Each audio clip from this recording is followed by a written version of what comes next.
Like, his films are so different. And he was a weird guy, too. He did, like, complex mathematics in his spare time.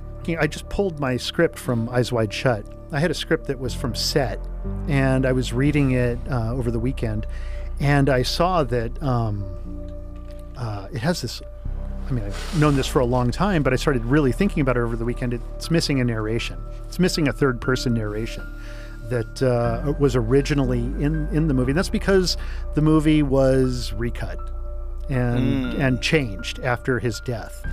And they will deny it. But as a student of Kubrick, I'm watching the movie and I'm like, well, Kubrick wouldn't do that. Kubrick wouldn't do that either.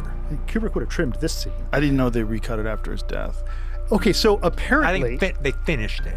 Well, that's the party line. That's their version. That's the party line. But I think that they changed the notes, the close-ups, the inserts of the notes. I think those are changed. It's missing a narration. It's definitely missing a narration. A third-person narration, like that scene where he sees the prostitute who's died. He's at the morgue and he's looking at her, and he's like leaning over her. It's a bed for narration. There's this whole thing. What they do instead, because they couldn't say that Kubrick finished the movie because they hadn't done the recording of the narrator yet, and so maybe they just kind of kludged it together. Except there's an entire thread that's kind of been squashed in that film, and that's the two men that are throughout the movie that are constantly in the background of the film, who eventually in the final shots of the film you see, like Tom Cruise and Nicole Kidman in that final scene in the toy store when she's looking at the Rosemary's Baby bassinet, which is totally Kubrick saying something, and they never take their eyes off their daughter until the moment they take their eyes off and the final line of the movie is coming up. You see those two guys walking off with the daughter.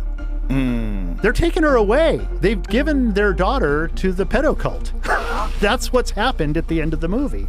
And there's an incident where when they first screened the movie in England, people who were outside, this is all secondhand, by the way. There were people who were outside of the theater who could hear inside of the theater Kubrick yelling at all the executives and saying, "It's my movie, you can't cut it. You can't fucking cut my film, blah, blah, blah, blah." Big argument going on. Then he dies like 4 days later.